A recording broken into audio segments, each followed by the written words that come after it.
Has it ever happened to you that you made a firm decision, set a boundary, or simply stopped reacting the way you used to, and instead of exploding, the narcissist said something that seemed calm but left you completely unsettled? Something like, "You're not the same person anymore. You're acting just like so-and-so," or worse, "You always ruin everything." It sounds like criticism. It sounds cold. But in reality, it's desperation. These phrases aren't random attacks. They're clear signs that you are slipping out of their control. And today, I'm going to show you exactly why. My name is Lauren Mitchell, and my purpose with this channel is to show you that the problem was never you. Join our growing community. Subscribe to the channel, hit the like button, and count on my support. When a narcissist starts losing control, they don't announce it. There's no warning, no direct confrontation. Instead, they change tactics. Suddenly, their words become loaded, full of intention. They seem calm on the outside, as if nothing were shaking their world, but inside, they're panicking. Why? Because for the narcissist, power is everything. And when you stop reacting the way you used to, when you stop justifying, explaining, or seeking reconciliation, they feel their influence slipping away. This isn't just frustrating for them, it's an existential threat. The narcissist thrives on predictability. They need to know exactly how you will react, what you will feel, how far you will go. But when you become unpredictable, when your eyes no longer betray your emotions, they lose their footing. And at that moment, they resort to phrases that seem harmless, but are packed with emotional weight. These are attempts to destabilize you, to cloud your mind with confusion, because as long as you remain confused, they still have a chance to regain control. They won't say, "I'm scared." They won't admit they're losing you. Instead, they throw out words designed to make you doubt yourself, phrases that question your identity, your sanity, your independence. These statements are weapons, tailor-made to strike your emotional core. They know where it hurts. They studied you. They memorized your triggers. Now they use them against you. But here's something important. Every phrase they release at this moment isn't about you. It's about them. About how desperate they are to hold on to something that's already slipping through their fingers. These words aren't real accusations, nor are they constructive criticisms. They're desperate attempts to regain control that's already slipping away. Now, let's dive deep into each of these commonly used phrases and reveal what they truly mean.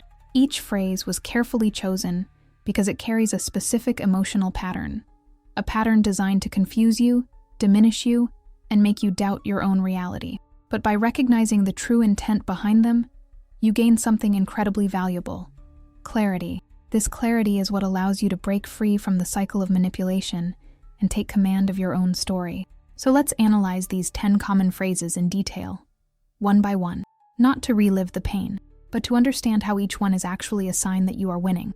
First phrase, "You're not as innocent as you appear." When a narcissist says, "You're not as innocent as you appear," they are doing something far deeper than simply questioning your honesty. This is pure projection. They're placing in your mouth what they themselves feel and trying to make you believe it applies to you, not to them. Why? Because for the first time, they feel like they're losing control. You stopped reacting the way you used to. You stopped over-explaining, justifying every move, defending yourself constantly, and that scares them. To the narcissist, this change in you is a direct threat. They need to maintain power, so they flip the narrative. They accuse you of lying, of wearing masks, of hiding something. But who's really wearing the mask? Them. After all, they were the savior, the victim, the only one who truly knew your soul inside and out. Now, with your new stance, they realize it was all an act, and at that exact moment, they try to place their mask on you. They claim you're the fake one, the manipulator, the liar. But this accusation doesn't come from truth. It comes from desperation. What they're really saying is, "I know I'm being exposed, but I'll make sure you feel like the villain." This isn't just manipulation, it's panic. They know that the moment you see who they really are, it's over. And that's exactly what they fear the most. Second phrase, "You're starting to act cold like him or her." When a narcissist says this, they're not just insulting you, they're revealing their own fear. This phrase comes up at the moment you stop reacting with excessive emotion, when your eyes no longer reveal every thought, and your actions become more thoughtful. You no longer chase after them, explain yourself twice, or constantly try to prove you're good enough. And that scares them. Why? Because they realize you're beginning to behave like someone who has already escaped their control, someone who saw who they truly are and decided to move on.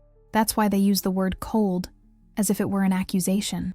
They want to make you feel bad for emotionally distancing yourself, as if this were a sign that you're becoming just like them. But this comparison isn't random. Usually, they're referring to an ex, a sibling, a friend, or anyone in the past who saw the truth and walked away, someone they couldn't dominate. By placing you in that group, they're doing something dangerous, putting you alongside people they fear. They know exactly what this means, that you're starting to think for yourself, stepping away from manipulation, and rebuilding your identity outside of their control. And that's exactly what they don't want. The way they throw these words at you isn't about you. It's about how desperate they are to keep you trapped in the old dynamic. They need you to keep doubting yourself, to feel ashamed of changing, to believe that this emotional detachment is a flaw, but it's not. It's independence, emotional maturity, the first step toward living free from toxic control. And that's exactly why they hate seeing it in you. Third phrase, don't forget who you were before me. This phrase isn't a gentle reminder. It's an emotional weapon disguised as care. When a narcissist says, don't forget who you were before me, they're trying to reignite painful memories. They want you to mentally return to your most fragile moment, the time when you needed them, when you could barely breathe without their approval. From the start, they positioned themselves as your savior. They offered support at just the right time, seeming to understand you better than anyone else ever did. But that support came with invisible claws. Every kind gesture was stored as emotional currency, and now they're collecting interest. Their goal is clear, to diminish you, to make you doubt your own strength, your own progress. They need you to believe everything you've achieved came because of them, and that without them, you could easily fall back into the same place you started. But the truth is different. They didn't save you. They found you at your most vulnerable and attached themselves to your healing journey. They used your pain to create dependence. Now, they use that very story against you, as if each step forward was somehow their credit, and that hurts, because it touches a sensitive spot, the memory of who you were when it all began. You feel shame, guilt, even twisted gratitude. But listen carefully. The strength you have today doesn't come from something they built. It comes from within you. They were simply there along the way, not the engine, just the scenery. And the more you recognize that, the less power they hold. That's why they insist on repeating this phrase. It's not about you. It's about their fear of losing control. Now let's see how they try to maintain that control another way, by talking about how much they know you. Fourth phrase, I still know you better than anyone else. When a narcissist says, I still know you better than anyone else, they aren't making a sweet declaration. They're establishing ownership. These words carry a clear message. You belong to me, not physically, but emotionally. They want you to believe that no one will ever understand you the way they do, and therefore, you'll always come back to them.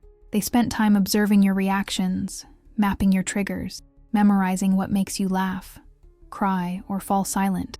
And now they use that knowledge as proof that they're unique, irreplaceable, indispensable. But this familiarity doesn't come from love or genuine connection. It comes from cold observation, constant analysis done with a manipulative purpose. They don't love you because of who you are. They value you because they've learned how to control you. And when they say this, the goal is simple: to trap you inside their narrative, to make you believe that if anyone has the right to interpret your feelings, validate your emotions, or decide what's best for you, it's them. It's a deliberate attempt to erase your own capacity for self-awareness, to convince you that you can't understand yourself without them. And as long as you doubt yourself, they hold the power. That's why they repeat phrases like this at strategic moments, when you begin to question the relationship, when you seem more distant, or when another meaningful connection appears in your life. Instantly, they intervene. No one will ever understand you the way I do. It's not about understanding, it's about domination. The worst part? You might even feel a momentary sense of relief when you hear this, a false sense of security. But securities built on emotional control aren't comforting. They're prisons disguised as affection. And the more you recognize this, the harder it becomes for them to keep using these words against you. Fifth phrase, what are you trying to prove? When a narcissist asks, what are you trying to prove? They aren't being curious. They're trying to destabilize you. This phrase appears at the moment you start acting differently, when you stop seeking validation, when you set clear boundaries and don't back down under emotional pressure, when you show confidence without asking for permission. They don't understand this behavior. They're not used to it. To them, any display of strength is automatically interpreted as performance, as if you were pretending, putting on an act just to get attention. But the truth is different. You're not trying to prove anything. You're simply taking ownership of your own story, living with more authenticity than they ever allowed you to have. And that scares them. Why? Because they live immersed in insecurity. They constantly need to reaffirm their worth, validate their choices, be recognized, and seeing someone who doesn't depend on that leaves them lost. Your quiet self-confidence acts like a mirror reflecting their own fragility. So, they throw this question out like bait. They want you to pause and wonder, am I overdoing it? Could there really be some hidden reason why I'm doing all this? It's a deliberate attempt to make you doubt yourself, to turn your clarity into confusion, to convince you that your strength isn't real. It's just a facade they can knock down at any moment. And if you fall into this trap, what happens? You start holding back, hiding your light, walking on eggshells again so you won't cause any trouble. But listen carefully. The more they question your intentions, the more exposed they become. Your self-confidence isn't a threat to them because it's fake. It's a threat because it's real. And that's something they simply cannot tolerate. That's why they need to undermine your certainty. They need you to doubt, to hesitate, to go back to living under their control. But you're already far beyond that. Now let's see how they try another tactic, throwing fear at you about your own independence. 6th phrase, you wouldn't survive without me for even a few minutes. When a narcissist says, you wouldn't survive without me for even a few minutes, they're aiming for a very sensitive spot, your self-confidence. This phrase isn't just a mean joke. It's a well-aimed emotional weapon, crafted to reactivate insecurities they themselves helped create. They know exactly where to hurt. They know which moments of vulnerability you've lived through, and they use those coldly against you. They're not talking about your actual strength. They're talking about the image they built of you. Someone weak, dependent, lost without them. And that image was slowly created over months or years of subtle manipulation, emotional isolation, and constant erosion of your self-esteem. The irony is cruel. They created the dependence they now use as proof that it always existed. But the truth is different. The dependency they value so much isn't about you. It's about how much they need to feel needed, how much they need to be the center of your world. Because as long as you depend on them, they feel powerful. And when they see signs that you're starting to walk on your own, they panic. This phrase comes out precisely at that moment, when you show that you can breathe outside of their control. It's a desperate attempt to trap you in the past, to make you doubt every step you've taken away from them, to convince you that without them, you'll fall, and fast. But listen closely. If this phrase hurt, it's because it touched a sensitive place, not because it's true, but because they spent too much time making you believe it. And the more you recognize that, the clearer it becomes. You don't just survive without them. You grow, you move forward, you take a deep breath, you live, and that's exactly what they fear. 7th phrase, you don't need to worry about money. I take care of that. When a narcissist says, you don't need to worry about money, I take care of that, they're saying a lot more than just about finances. They're talking about control. These words may sound kind, even protective. They can come across as a promise of safety, care, or relief. But behind this facade of generosity lies a clear intention: to keep you dependent. Why? Because financial power is one of the most effective forms of emotional domination. When someone controls the resources, they also control the choices, the opportunities, and often, the freedom of the other person. The narcissist knows this, and they use it masterfully. In the beginning, he offers support during vulnerable moments, when you're going through tough times, when you need help getting on your feet, when you feel like you need a push. He shows up as a savior, as if arriving at the perfect time. But this support rarely comes without a cost. Over time, he starts reinforcing the idea that you don't need to work so hard, that he's already handling everything. At first, it feels like relief, but soon it turns into a trap. You lose touch with your own ability to stand on your own, and he positions himself as the sole person responsible for your well-being. And the more you trust in that, the harder it becomes to walk away. He doesn't want you to be independent. He wants you to need him, because as long as you depend on him for life's basic needs, you'll hesitate before leaving. You'll think twice before questioning, complaining, or setting boundaries. It's a quiet, almost invisible form of imprisonment. And the worst part, you might not even realize how it began. But listen carefully. Your financial independence isn't just about money. It's about autonomy, about choosing who you want to be, where you want to be, and with whom you want to share your life. And that's exactly why he fights so hard against it. Now, let's see how he reacts when he realizes you're starting to become unpredictable, and why that terrifies him.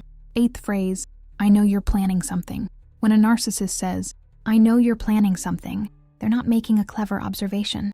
They're throwing an emotional lasso around you, trying to pull you back into the old dynamic. This phrase appears the moment you become unpredictable, when your eyes stop revealing your emotions, when you stop sharing every feeling, when silence replaces constant explanations. To the narcissist, this is unacceptable.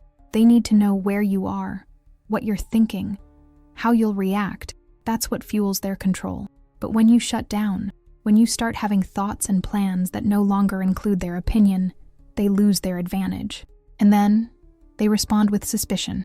They don't trust you because they themselves are untrustworthy. They operate through manipulation, hidden strategies, and unclear intentions. So they automatically assume you must be doing the same. But the truth is different. You're not necessarily planning anything specific. You're simply starting to live inside your own mind again, without needing to translate every thought to someone who used that against you before. That's maturity. It's mental independence, a clear sign that you're taking charge of your own life, and that scares them, because as long as you're in control of yourself, they have no access, and without access, they have no power. That's why they throw this accusation, like it's an absolute truth. They want you to doubt yourself, to wonder if maybe they're right after all, to think twice before keeping certain friendships, visiting certain spaces, or following certain paths. But listen closely. The fact that he says this already shows how much he's losing you. Silence isn't conspiracy. It's clarity. It's a conscious choice to stop feeding a toxic relationship. And the more he tries to twist it into something dark, the clearer it becomes that he's the one living in distrust. Now let's see how he tries to isolate you even further, using one of the cruelest ways to deny your own reality. 9th phrase, that's not really you. Someone is influencing you. When a narcissist says, that's not really you, someone is influencing you, they're trying to do something very old. Erase your authenticity. This phrase appears the moment you begin acting differently, when you stop tolerating certain kinds of treatment, when you express your feelings without fear of reaction, when you make decisions aligned with what you truly feel, not with what they expect from you. And that scares them. Because until now, they built a mental image of who you were, an image shaped by years of emotional control, manipulation, and projections. And now, seeing you act outside the patterns they programmed, they refuse to accept it as real change. They need to blame someone. The fault can never be theirs, nor can it be yours. It has to come from someone outside, a friend, a relative, a partner, anyone they can label as a negative influence. But this accusation doesn't come from reality. It comes from desperation. He can't stand the idea that you're changing on your own, that you've found within yourself the strength to question everything that once seemed certain. That's why he tries to invalidate your journey, claiming you didn't choose to change yourself, but rather that someone is putting ideas in your head. It's a cruel strategy of psychological isolation. He wants you to doubt your own perception, to hesitate before trusting your own emotions. He wants you to go back to living under his narrative, where everything you feel or think only exists if he validates it. But listen carefully. This change is real. It comes from within. It's the result of reflection, pain, and conscious choices. No one convinced you to wake up. You simply got tired, and the more he insists it was someone else, the clearer it becomes that he fears losing total control over you. You're not being corrupted. You're being freed. And that's exactly what he doesn't want to see. 10th phrase, you always ruin everything. When a narcissist says, you always ruin everything, they're at their limit. This isn't subtle manipulation anymore.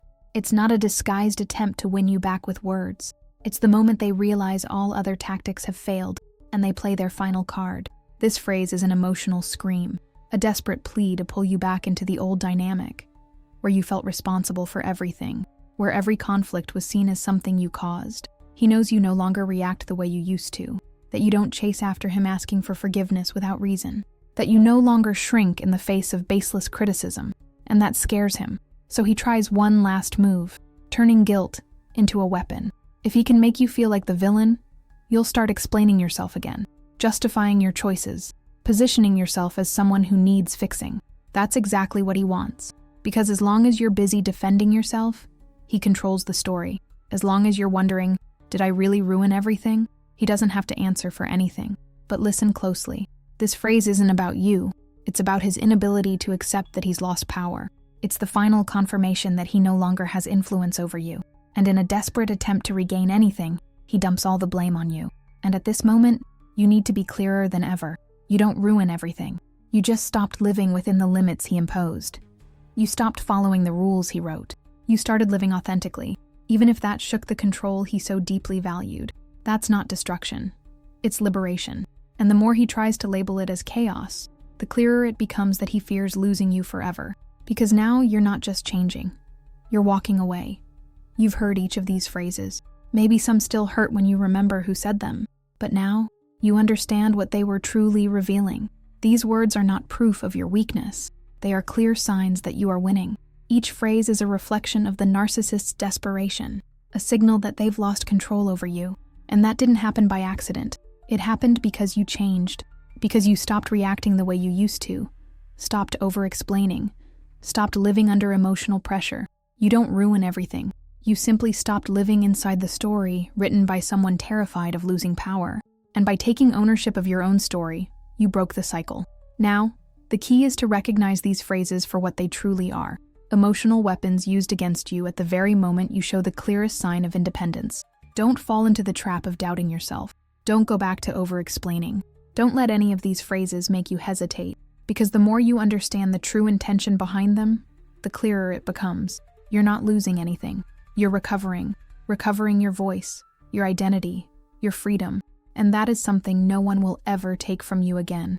Now I want to hear from you. Which phrase did you most identify with? Write it in the comments. I always read every single one, and if you haven't subscribed to the channel yet, click the bell icon and turn on notifications so you won't miss any content like this. We're here to uncover manipulations, validate experiences, and build a safe space for anyone seeking a way out of toxic relationships.